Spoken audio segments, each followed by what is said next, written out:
Good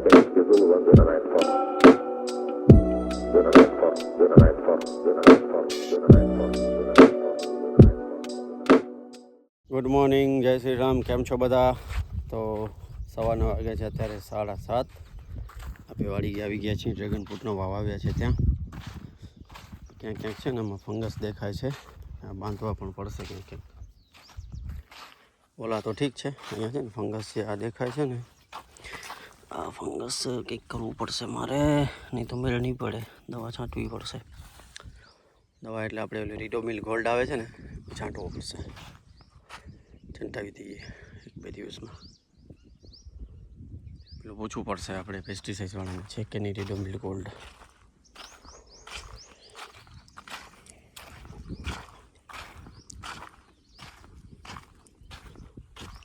ઓલા રોપા તો પડ્યા છે ઓલા. આમાં જો ખરાબ થશે તો એ નાખશું, બીજું શું થાય.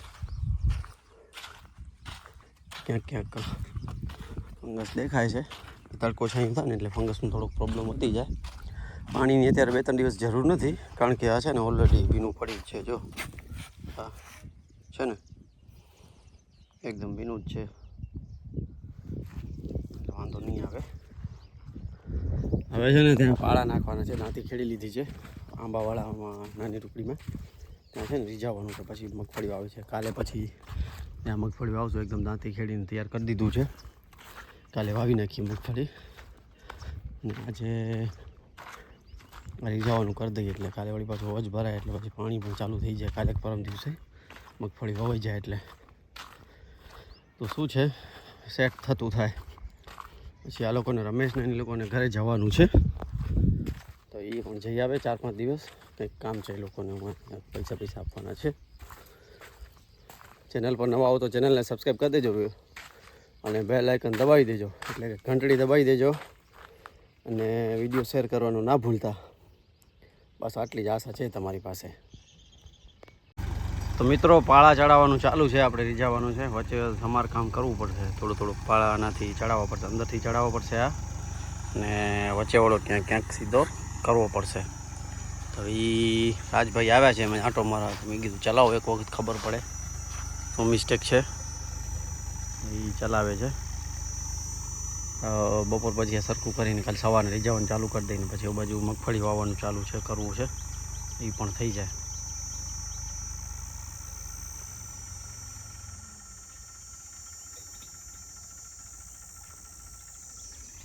આજે ગરમી બફારો બહુ છે, વરસાદ જેવું લાગે છે. જલ્દી મગફળી વવાઈ જાય. અહીંયાનું હોય તો થોડુંક વ્યવસ્થિત થઈ જાય કામકાજ આપણું.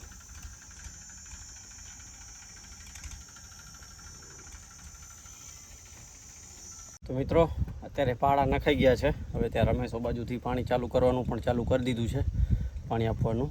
તો ધીમે ધીમે સાંજ સુધી બધું થઈ જશે. કાલે પછી હું મગફળી વાવવાની છે. આઈ થિંક 99% વાવવાની છે. જલ્દી થઈ જાય તો વરસાદ જેવું લાગે છે, તો 1-2 પાણી મળી જશે પછી વરસાદમાં, એટલે ઉગી તો જશે પહેલાં બીજા પાણીમાં. ત્રીજા દિવસે ઉગવાનું ચાલુ કરે એટલે 1 દિવસ પાણી દઈ દઈએ એટલે પછી રેડી થઈ જાય. ચાલો ત્યાં જઈએ, તમને બતાવો. મારી બાઇક પણ ત્યાં પડી છે, પછી જઈએ ઘરે. બતાવો તમને કેવી રીતે પાળા નાખ્યા છે, શું છે બધું. હવે આ દાંતી છે, તમને બતાવજો.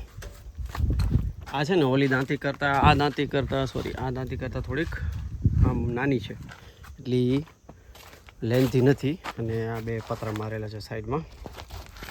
એ શું કરે, સાઈડમાં રેતી કરીને આ બાજુથી સાઈડમાં ઢગલું કરતું આવે, મતલબ આમ રાખતું આવે. ને પાછળ આ જે છે એ ખાડા થવા ના દે. આ છે સમાર છે આ.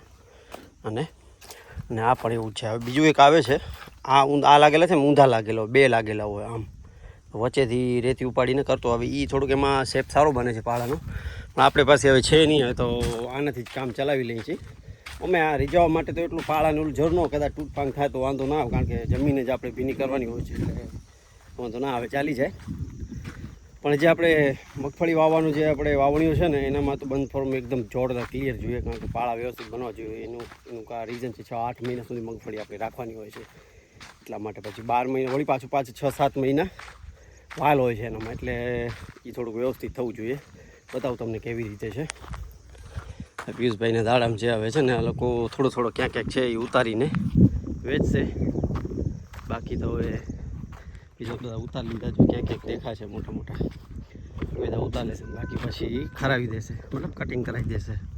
કટિંગ વાળા આવે છે નાસિક વાળા એ. અરે જો આ બાજુ થોડું કઠણ હતું એટલે અહીંયા બન્યા નથી કે અહીંયા બધે રેગ્યુલર. પછી એક આમ આડો મારી દીધો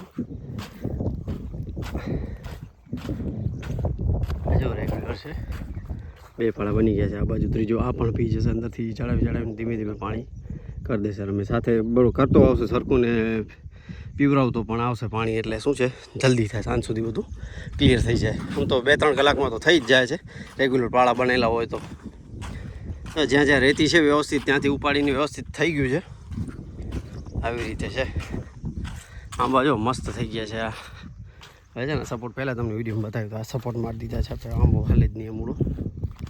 આજુ મોટા થઈ ગયા છે. આવતા વર્ષે તો બહુ જોરદાર થઈ જશે. વરસાદ મળશે એટલે થોડોક થડબડ બધા જાડા થઈ જશે.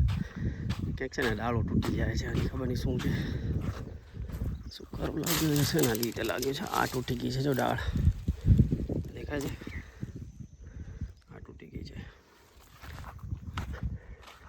શું બાંધવામાં ક્યાંક બહુ થઈ ગયો છે. જરાક એનું દવા કરવી પડશે ત્યાં જ્યાં તૂટી છે ને ત્યાં. કારણ કે આમ વધુ ફેલાયેલો હોય છે ને પવનના કારણે હાલે વધુ છે એટલે ફ્રિક્શન પેદા કરે છે એટલે બધું હાલવાનું ઓલું થાય છે. તો આ ચાલુ છે અત્યારે, ત્રીજું ચાલુ છે નાખું. ગરમી કેવી છે રમેશભાઈ? બરોબર જ છે. બહુ જબર ગરમી છે નહીં? સાથે સાથે અહીંયા ભેગું ભેગું હાલ્યું આવે છે. આમાં શું છે રીઝાવાનો મતલબ એ છે કે ઘાસ ઉગવાનો હોય ને તો 4-5 દિવસમાં ઉગી જાય, પછી વ્યવસ્થિત ખેડાઈ જાય, ગાંઠો બધી તૂટી જાય ઘાસની, એટલા માટે, બીજું કશું જ નથી. આ ચડાવી દે રમેશ.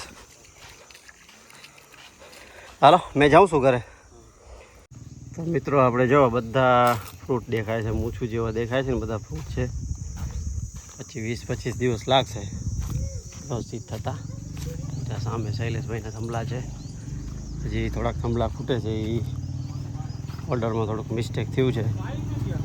6 ફૂટનું ઓર્ડર રાખ્યો છે, હાઈટ રાખી છે. એટલા માટે બધા છે ને 6 ફૂટના બનાવતા નથી, એટલા માટે થોડુંક ઇસ્યુ રહે છે. એટલું મોડું થાય છે. પાછું દેવપર યક્ષથી આવે છે એટલા માટે.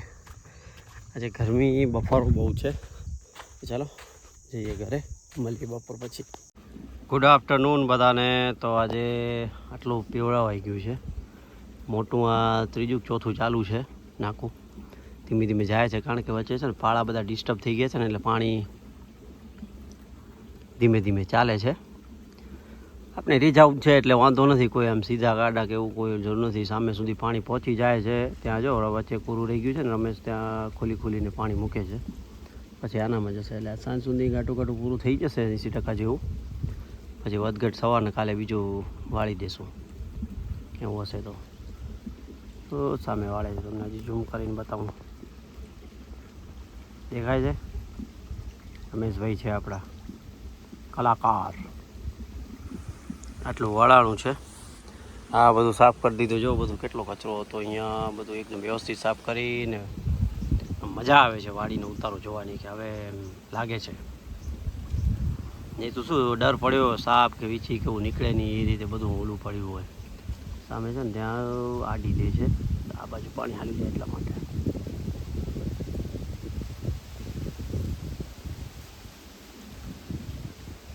ઉમાં ખોલતા ઊભો ત્યાં કને તારો પગ છે ત્યાં ફાડ દે તો જાય એ બાજુ.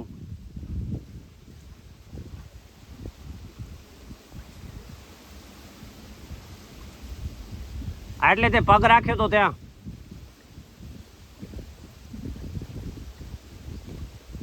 ઓ બાજુ આગળ તોડી આવો.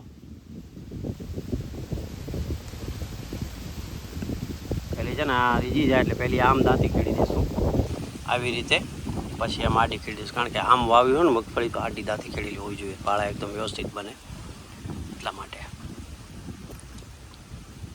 તો પછી પહેલી આમ ખેડશું 4-5 દિવસ 5-6 દિવસ રહીને પછી આમ ખેડી દઈશું. લગભગ કાલે થાય છે એ બાજુ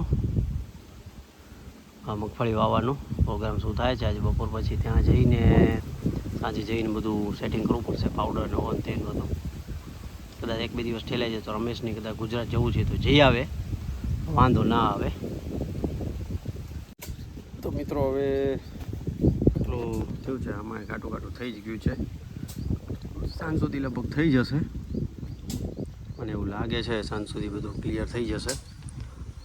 અને રમેશ ત્યાં સામે તૂટી ગયું હતું એટલે ત્યાં ગયો છે સાંધવા માટે. બાજુ પાણી જાય છે ને એ તૂટી ગયું, ત્યાં ટન મારે છે ને પાણી, એટલે ધીમું કરવું પડે, નહીં તો ઘણું ફાટી જાય. ચલો, ચેનલ પર નવા હો તો ચેનલને સબસ્ક્રાઈબ કરી દેજો, વિડીયોને શેર કરજો, લાઈક કરજો, બેલ આઇકન દબાવવાનું ના ભૂલતા. મળીએ નેક્સ્ટ વ્લોગમાં. ત્યાં સુધી બધાને આવજો, બાય બાય.